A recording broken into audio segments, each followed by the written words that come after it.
Okay, welcome to the fourth episode of Unigine for Unity developers. We kind of left the last episode in the middle because it was too long.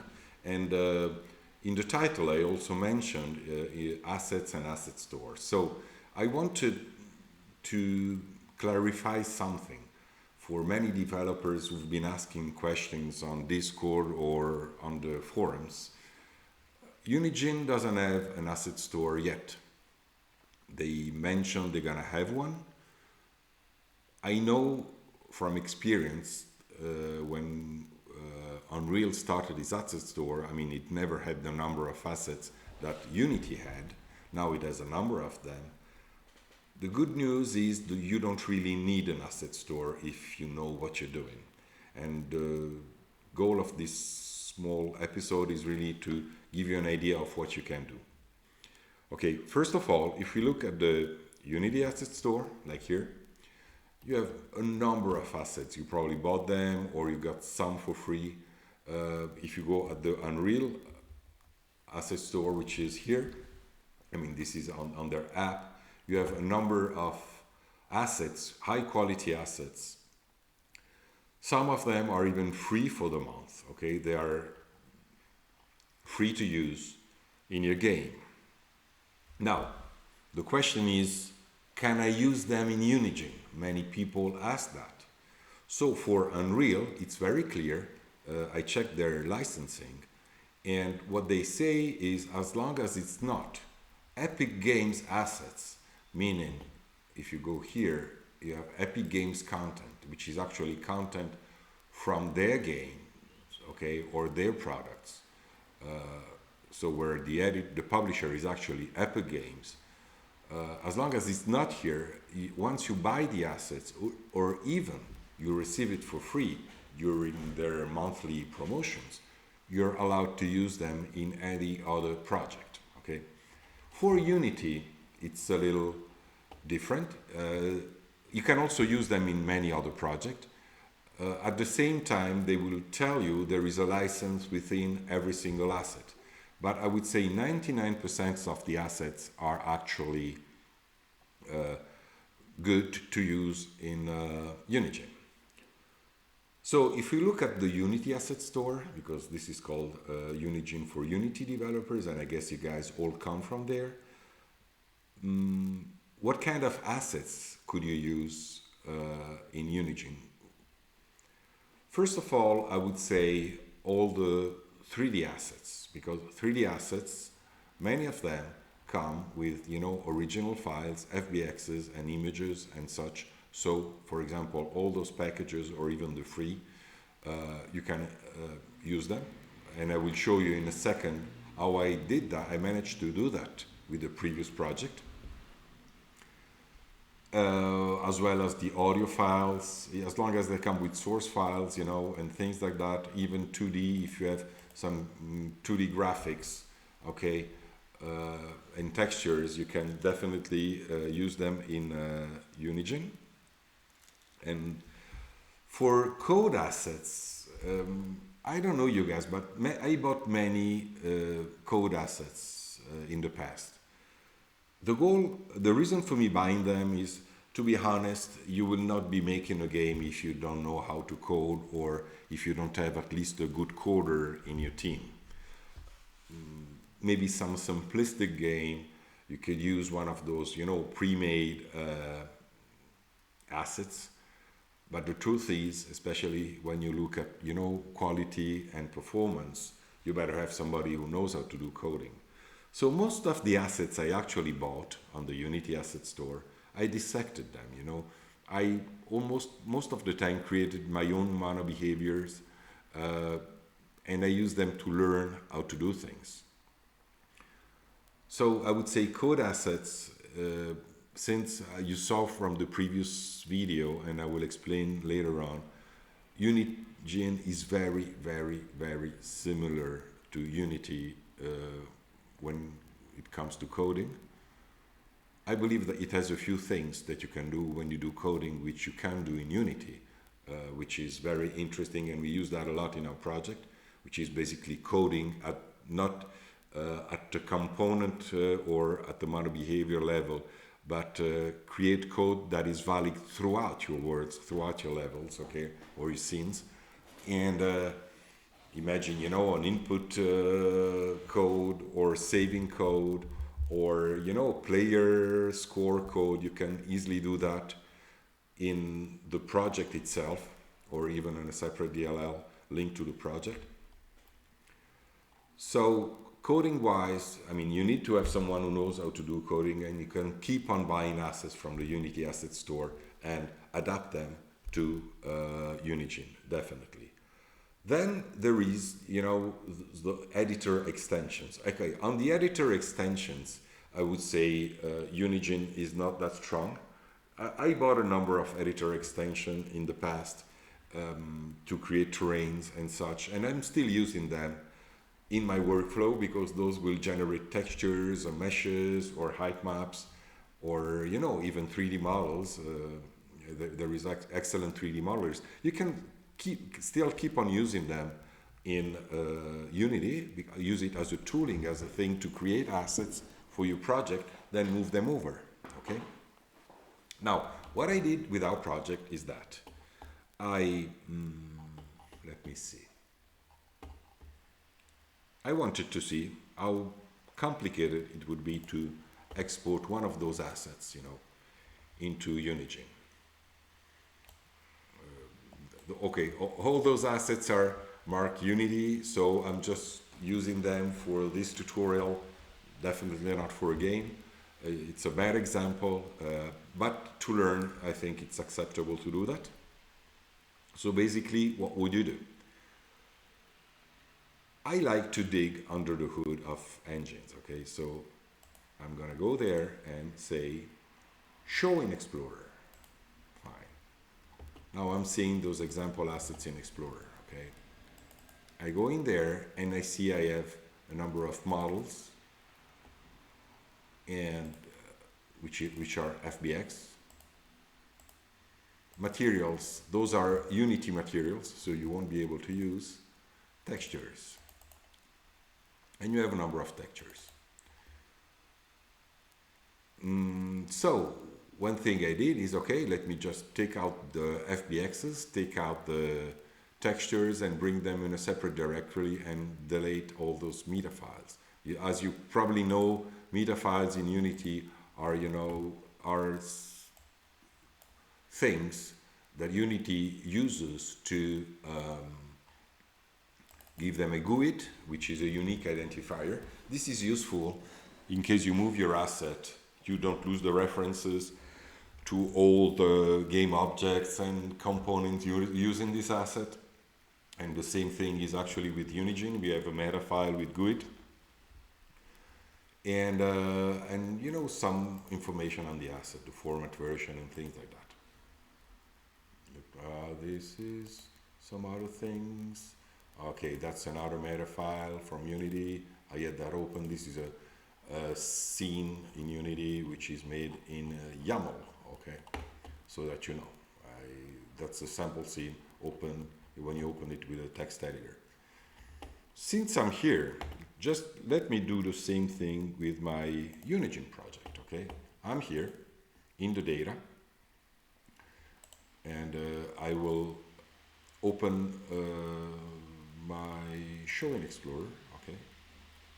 Here we go. And we have the typical meta files.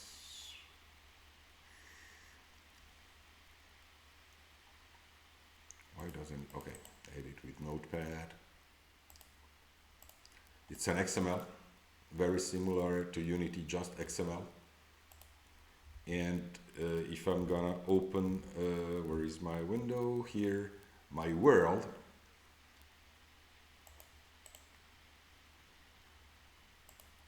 It's also an XML. So Unigine uses XML, whereas Unity uses YAML.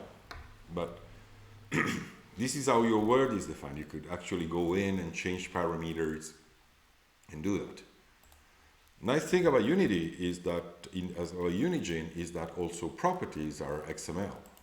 Like we saw before, my large property is actually this one. And nodes are XML. So everything under the hood is XML. Let me find my node here. Where was it? When I created my node, it was my node here, red cube, edit. No, I don't want to edit it. I'm gonna go, this is a reference, cancel, go to the node, show in Explorer, and my red cube node is actually, you know, the sheet, it has a number of parameters, but basically it's an XML file. So everything is XML under the hood in Unigine, and this has some advantages. I'll show you in a second. So going back to our import, what I did is, okay, I went to my desktop here and copied, here is my desktop, okay, the example assets. I just copied the models, taking out all the meta files, okay, and I copied, you know, the prefabs, we don't really need them. I'm gonna cancel them. Materials, I don't need them because those are Unity materials, I cancel them. And I have my models and my textures. And to make it quicker, in a few seconds, this is what I managed to do. Where are my models now? Unity assets. Let me just open another scene. Okay, let me save word here. I didn't change anything. Recent worlds. I just, when I did the pre-vision of this thing, I imported a few of those Unity assets. They are very small. So this is the saw, and then there is the, okay, let me slow down this to 1, as I showed you before. And here is the paint thing, okay, from Unity. So how did I do that? Let's do that with a different element, with a different object. Now I have this, and since I don't remember where I saved it, okay, I'm just gonna go here. I created a node, and it's here under my Unity assets brush node. So it's here, and if I go to my jigsaw, I have my jigsaw node, and I can add another one here, okay? And it took me, what, a few minutes just to do that. There is just one thing that might be a little complicated. So let's create another asset. We have all those assets, and let's add another of those models. Maybe I'm gonna add safety goggles. Oh, that's gonna be complicated. Safety hat, okay. Let's say I wanna import this safety hat, which is the one we saw in Unity here. This yellow, nice hat with Unity written on it. How do I do that? So I have my safety hat here. I'm going to the thing. I'm gonna just create, you know, for clean up things, create folder, and we call it hat. From there, I'm gonna drag into my editor here. It says, okay, what do you want to import this? Yeah, there is a number of options. If you come from 3ds Max or other application, you'll be able also to import material and textures, and I will link a video below where it explains how to do import, even animations, very easy, even Mixamo animations that we used, you know, to prototype our characters. We use that. And it imports, there is an FBX and there is the material. So it expects, this is the material, there is just one thing and there is no textures, okay. So what I'm gonna do, I'm gonna create a new folder and call it textures, just for being clean here. And let's go into my textures here, and luckily under the props, I have the hard hat and I have my 3 textures. Now, this is the albedo texture, this is the normal texture, and this is a texture that we have to work on in a second. And I'll tell you why. I'm gonna take those 2 textures and drag them into my editor window here. It will import them. Now, the thing is, it didn't know how to import them. I would use the preset albedo for the albedo, and or say input. and this is a normal, and I would say normal RG re-input. Okay. So now we have our normal. Just let me see, normal RG. Yeah, that's it. Okay. So what I can do is we have a safety hat node here already made for us and a safety hat mesh. So what happens, I'll do it in the wrong way, because many people do that. Usually people, what do they do is, okay, I'm gonna take this FBX, drag it to the scene, and it's there, okay. But if you look at it, and it's there, and this is my safety hat, it's white, and we're gonna paint it in a second. But the thing is, it's created what? A node dummy, which is an empty node, within it, which there is a mesh, an object mesh, static node, type of node, which is what we want in our level. So my recommendation is to take out this dummy node, because you don't really need it, it complicates things. So what you can do is go here and say unparent, meaning take it out of the parent, take it to the word origin. So I just have my safety hat here.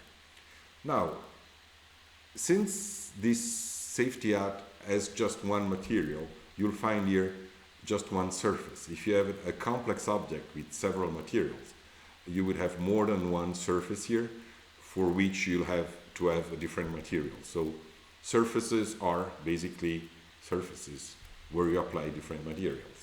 And this is the mesh that it refers to. This is the object in the scene, it refers to this mesh, and we're gonna create a node to be reusable in other project.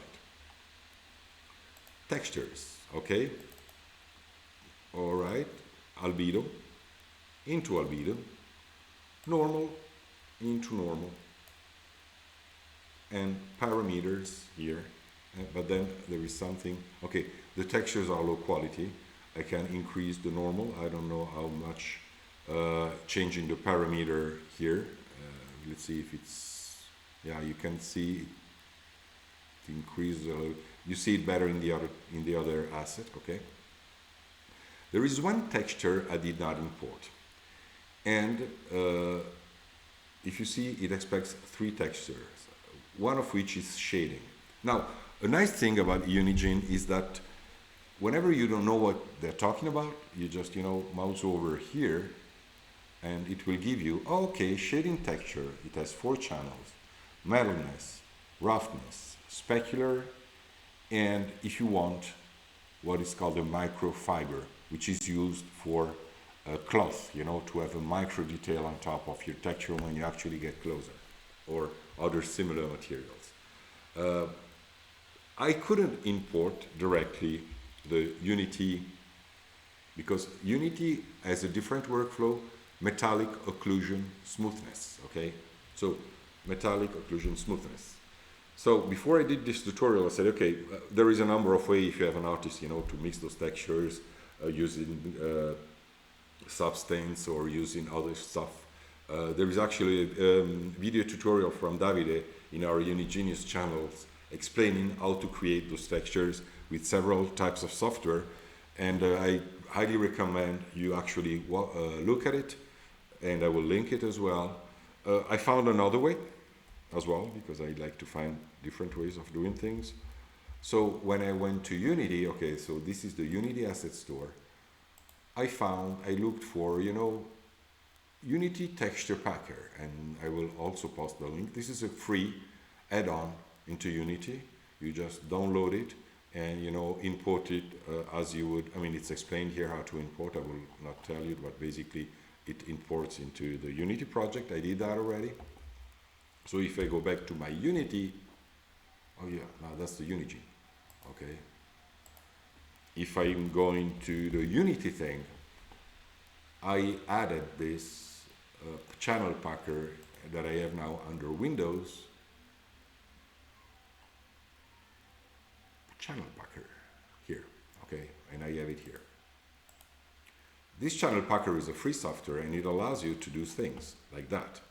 I'm going into my textures here, props, hard hat, and I have this texture here, and I'm gonna put it here. And I've already set up I'm not a graphic artist, okay, I'm a coder. But I think this is the one that works, okay? You can copy paste it and from the video. So basically I'm putting the red on the red because what this texture says is it's a metallic occlusion and smoothness, okay? So I put the metallic on the metallic and inverted those two channels and even inverted them. I'm not sure it's 100% correct, but if you have, I mean, if you're an artist, then you can probably figure it out. So once you've done that and you save this channel packer thing, you just go here and say, okay, the texture, it could be 512 because I saw the texture is 512. And you can save it somewhere. So I'm going to my desktop. I could even go in the Unigine project directly. Example assets. And I'm gonna save it as hat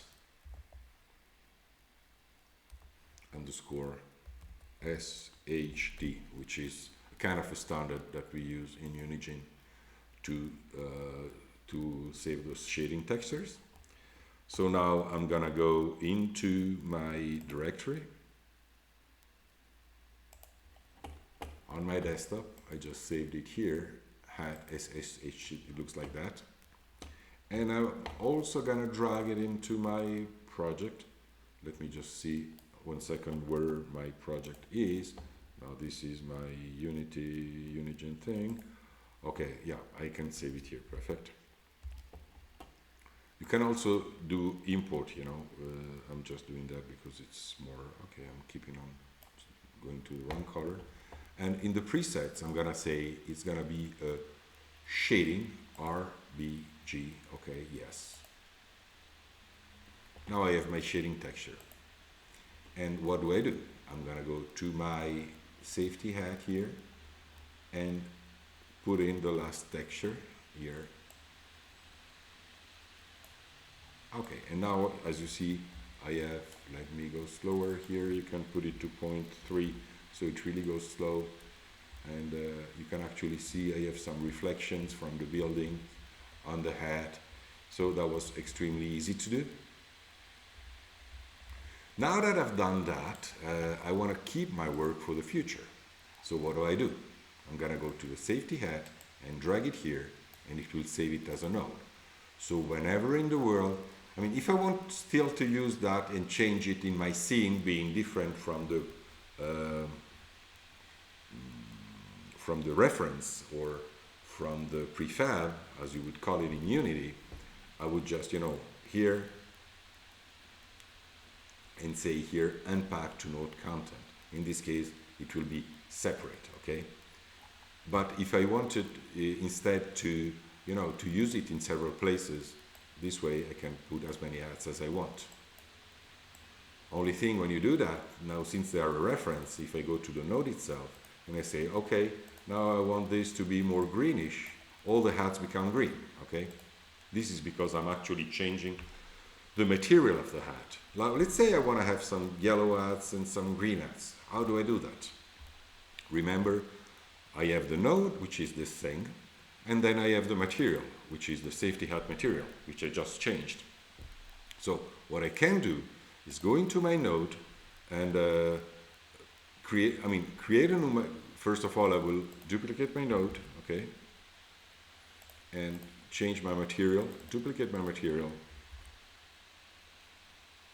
and, or even, you know, I did it, I'm gonna delete it because I was not clean, because, you know, I have the safety hat and I have the inheritance from the material. So I said create child, and you see what happens. Create child, and then now on the child, let me just apply it to a different node. A second, let me get the safety hat green, let's call it this way. Now it's still yellow because I didn't change it. I'm gonna place it here as a node reference, but then I'm going to edit the node, and I'm gonna change the surface material, which will be the safety hat, let's call it green 2,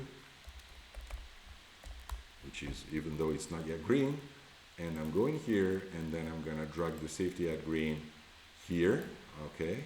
Now it's safety at green, and I'm going to change the albedo to something more greenish. And as you see here, my hat becomes green.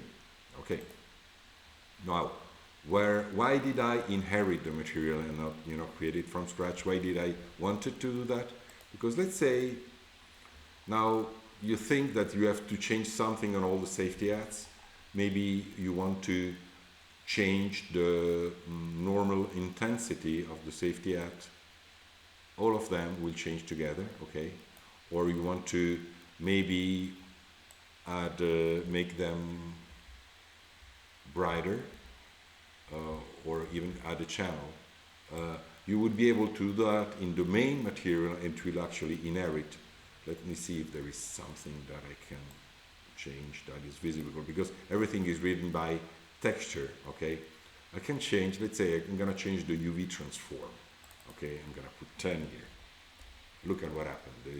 Now it's, and this one's gonna be 10 as well, and you see all the hats are changing, even the green ones, because I changed from the original material. So this is the thing I wanted to show you on how to import assets from the different stores. For Unreal, what you can do, I won't open an Unreal project now, but you can right click on an asset and it has a very good export in FBX. I'm going to quickly show you a project we're working on. I mean, we have this project which is this helicopter scene, and so we had to do the hangar scene, which is a very complex scene with a lot of assets. So Thomas, which is our one of our two artists, I mean a team of 3 as I said, did this project here. So this is, I'm just running the game, and this is not final at all. So this is in Unigine, and we still have a lot of things to fix. But you see the number of assets we have around there, and you're gonna see many more here. So here is where they prepare the thing, and we have all those medical packs. Those are medical packs, I know that because I bought them from Unreal, for example.